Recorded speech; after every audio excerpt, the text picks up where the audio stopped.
Olá, meu nome é Sérgio, eu sou um dos sócios da empresa que traz a almofada Meu Amigo do Peito para o Brasil. Essa bênção. Nossa, como é boa essa almofada. Não? A minha pergunta é sobre o papel masculino na amamentação da mulher. A almofada foi criada por um marido que teve 4 filhos e que, vendo a dificuldade da mulher, filho após filho, ele passou a desenvolver essa almofada, mas ele não sabia fazer absolutamente mais nada e, portanto, ele falou, vou ajudá-la, criando um produto que possa ajudá-la naquele momento. Ele era engenheiro, enfim, no Vale do Silício e conseguiu ajudar. Mas e todos os outros homens? Como podem ajudar a sua esposa nesse momento que, para a gente, parece tão íntimo, mãe e filho, né? Qual é o papel do homem, né, deixar a gente dormir. Posso contar minha experiência? A minha filha, ela sempre troca a fralda antes de mamar. Então, o Henrique, ele sempre pegava a Helena, trocava a fralda dela, então ela acordava de 3 em 3 horas regradamente, ela por ela. E aí ele acordava junto, ele trocava a fralda dela e aí eu amamentava. E depois que ela amamentava, ele pegava ela para ela rotar, fazia ela dormir e colocava no berço. Então, ele participava super nesse processo de amamentação, que foi muito importante, e o vínculo do casal também fica muito bom para os dois, sabe? E essa questão de descansar é brincadeira, mas não é, porque a mãe precisa descansar para produzir leite, né? Então tinha vezes que eu estava exausta, porque além do que eu tenho uma de 4 anos que também queria minha atenção, às vezes eu tirava com bomba antes de dormir e ele não me acordava quando ela acordava de madrugada, e ele ia lá e dava. E também essa questão da massagem, que enquanto eu fazia a massagem era a hora que ele trocava. Isso é importante também, não só para ajudar a gente com a amamentação, mas o vínculo do pai com o bebê. Ele dá o banho comigo todo dia, a mamada da noite, agora, depois que passou a não ser mais peito, ele que dá. É importante porque esse vínculo nosso com o bebê é automático, né, desde dentro. E o homem ele vai construindo pouco a pouco. Então, eu acho que o quanto mais ele puder, não vou dizer ajudar, porque ajudar é feio, porque ele é tão pai quanto você é mãe. Mas, assim, o quanto puder estar com o bebê nas atividades diárias, eu acho que ajuda não só a mãe a descansar e tudo, como ajuda muito no vínculo dele com o bebê. Falei besteira? Posso complementar? Compartilhar, tão mais bonito compartilhar, é isso, né? Compartilha.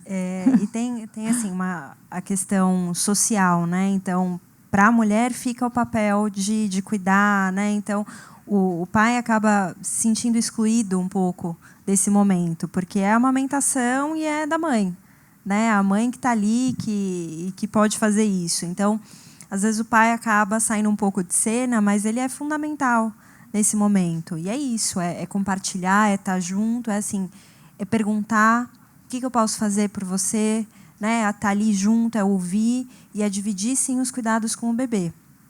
Trocar a fralda, ajudar a mãe a descansar, então, estar junto com o bebê, né? Em outros momentos, além da amamentação. Então, isso realmente vai fortalecendo esse papel do pai, né? Porque senão fica muito um começo só da mãe. Então, só a mãe amamenta, só a mãe troca, mas não, é compartilhado mesmo. Os dois têm que descobrir o que é ser um pai e uma mãe.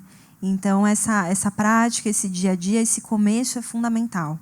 Então, o pai tem um papel, sim, muito importante, que é estar ali, dar apoio e também ajudar nos cuidados com o bebê. Meu nome é Amanda. O Arthur é prematuro, ele nasceu com 32 semanas. Eu tive uma DEG, que foi uma pressão alta. Ele ficou 24 dias na UTI e eu queria muito amamentar. Nunca quis parto normal, mas eu sempre quis amamentar. E eu fiz isso durante 24 dias. Eu fiquei tirando leite dia e noite, tirava no banco de leite e em casa eu tirava para poder não diminuir a produção. E tinha muito leite. Quando ele saiu da UTI, ele saiu com complemento, porque o meu leite durava durante 8 horas, depois eles davam complemento para ele. Descobri que ele tinha uma alergia ao leite de vaca. Então, ele saiu tomando o complemento Neocate, que é um que não tem leite de vaca. Fui para casa com esse leite e dando peito. Só que ele mamava no meu peito e depois ele não queria o complemento. E eu falava assim, meu Deus, ele tem que comer, porque senão ele vai morrer, ele vai emagrecer. E quando a gente sai da UTI com um bebezinho de 1,8 kg, a gente é a louca da balança. 10 gramas a gente chora uma eternidade. E eu tinha dia que eu tirava, eu falava assim, não vou dar o peito e vou dar o complemento, com medo dele emagrecer. E aí, fui no pediatra, o pediatra mediu, pesou e mandou eu continuar do jeito que estava. E assim, eu fui começando a dar cada vez mais mamadeira para ele, sendo que eu tinha muito leite. Eu fiquei 24 dias tirando leite dia e noite. Até que eu fui em outro pediatra e ele sentou comigo, ele analisou a minha mama, ele pôs o Arthur para mamar, ele viu que o Arthur pegava, ele tinha a pega perfeita. E aí, ele falou assim, não dá o complemento, dá leite do peito, só leite do peito. E aí o Arthur engordou 1 quilo por mês, ele está com 5 quilos, agora 6 quilos, cada mês ele engorda 1 quilo só no peito. E aí a minha pergunta os pediatras, assim, eu tive infelizmente isso demorou só 15 dias, mas eu podia ter deixado porque ele ia gostar mais da mamadeira do que do meu peito, sendo que eu fiz muito esforço. Os pediatras eles estão, doutor Paulo, todos são preparados para fazer essa orientação de amamentação? Por quê? Na UTI eu fui muito bem orientada, porque eu fiquei lá vários dias, então tinha uma fonoaudióloga que me orientava, mas as mães elas têm 3 dias dentro de um quarto que, como ela falou, cheio de visita, e elas vão para casa com muita dúvida. Então, assim, os pediatras, é obrigação do pediatra fazer essa orientação, e porque assim, demorei tive que encontrar outro pediatra para poder me orientar sobre isso, e a pergunta hoje em dia tem muitas consultoras de amamentação. O que o senhor acha das consultoras? Porque a informação no hospital é muito pouca, normalmente. O que o senhor acha das consultoras de amamentação? Outra coisa, chupeta, ela dá inversão, não é bico, não. Atrapalha confusão de bico?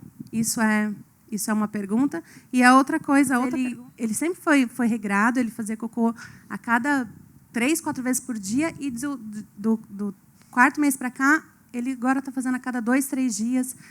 Eu já li o seu blog ontem, do algodãozinho, sabe? Ai, da ajuda, da água. Da água, a gente faz de tudo.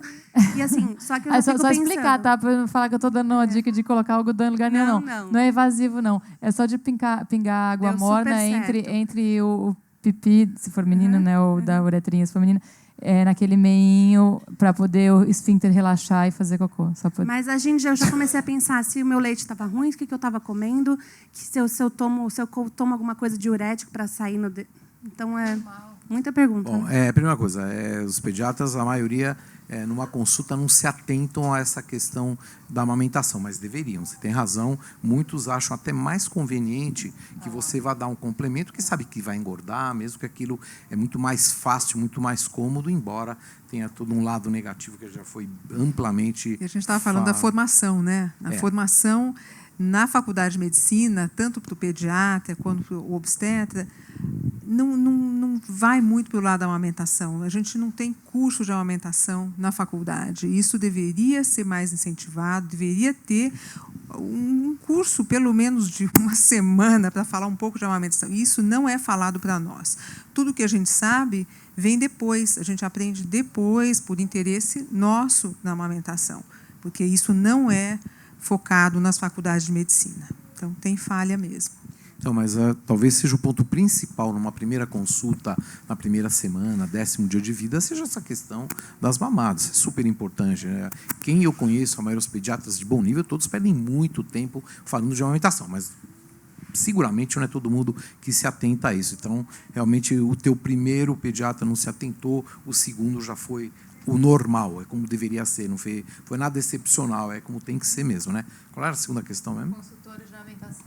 Ótimo, é muito bom, porque uma coisa é a gente sentar com a mãe, colocar a mãe no consultório para mamar naquele tempo que tem mais ou menos um limite para a mãe estar ali, que ela tem as coisas para fazer, o consultório tem que andar também. E outra coisa, uma pessoa que vá à tua casa e assista o ambiente, como você amamenta, na tua poltrona, ou naquelas mães que se sentem melhor na sua cama, por exemplo. Então, as consultoras eu vejo assim um sucesso muito maior em amamentação naqueles casos que não estão indo muito lisos, quando as mães recorrem a esse tipo de consultor. Eu sou plenamente a favor e eu costumo indicar firmemente, mesmo quando eu sinto que a coisa está meio ali cambaleando, vamos dizer. Qual é a terceira? Intestino? O que é? Chupeta?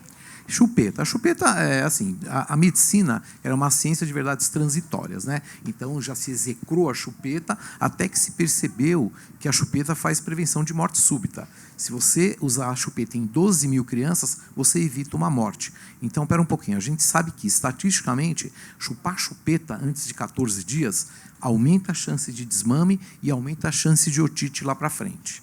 Mas a gente sabe que o uso da chupeta ele pode prevenir morte súbita, porque a criança não faz reinalação do dióxido de carbono, então acaba tendo esse lado positivo. Na verdade, eu acho que a gente tem que individualizar como tudo. E você falou isso muito bem, cada mãe é uma e cada bebê é um. A gente não pode achar que a criança é só um reflexo da mãe. Não, eles têm personalidade. Tem bebê calmo, tem bebê agitado, tem bebê que é tranquilinho, tem bebê que já é acordado desde que nasce. Tem bebê então, que nem pega a chupeta, né? a gente tem que, exatamente, porque não precisa. O que acontece? A gente tem que individualizar. Há crianças que têm uma oralidade exacerbada. São crianças que precisam da chupeta. Senão a mãe vai ficar com aquela criança pendurada desnecessariamente no peito o dia inteiro. Isso pode levar a um overfeeding, o contrário, né? Quer dizer, da desnutrição, a criança acaba se alimentando mais. Às vezes chega no consultório, a criança ganhou 1,6 kg em 20 dias. Isso também não é bom, né? A criança que engorda muito, como eu já tinha falado anteriormente, tem uma tendência de ter sobrepeso e obesidade lá para frente. Então, a gente tem que individualizar. É aquele bebê que sossega, fica calminho a hora que você põe uma chupeta e que só na hora de mamar que não aceita a chupeta, esse bebê precisa da chupeta. Agora, a maioria dos bebês não precisa de chupeta. Então, ao colocar a chupeta, a gente tem que tentar estender o período sem chupeta até pelo menos o final da segunda semana. E se for aquele bebê que se acalma com a chupeta, a gente tem que colocar a chupeta, porque tem o seu lado benéfico. O problema de chupeta é quando a gente deixa passar dos 9 meses de idade. Neném que continua chupando chupeta depois de 9 meses, quando a oralidade vai acabando e tal, ele começa a ter um apego pela chupeta, que aí você não tira mais, e vai ser uma briga de foice depois de 2, 3 anos para tirar, com um sofrimento muito grande. Então, se é aquele bebê, resumidamente, que precisa da chupeta, que tente postergar até a segunda semana. E, em colocando a chupeta, tem um compromisso tácito de, com 9 meses, tirar. Então, o intestino, assim, eles vão amadurecendo a parte enzimática e vai diminuindo o negócio chamado reflexo gastrocólico. Quando o bebê mama, o estômago se distende e você tem um reflexo para o intestino esvaziar. Isso dura os primeiros 2, 3 meses de vida normalmente. Na medida que o plexo que inerva o intestino vai amadurecendo, esse reflexo vai desaparecendo. Aí o bebê deixa de ter um automatismo entre mamar e evacuar. Fora esse desenvolvimento das enzimas que passam a absorver melhor os componentes do leite. Então, a tendência de o bebê começar daquelas 10, 12, 16 evacuações por dia, passar a evacuar uma vez por semana, uma vez cada 5 dias, a cada 10 dias. Isso até. é normal, porque eu fico desesperada. A gente considera o intestino obstipado quando as fezes estão endurecidas, coisa que quem mama peito não acontece.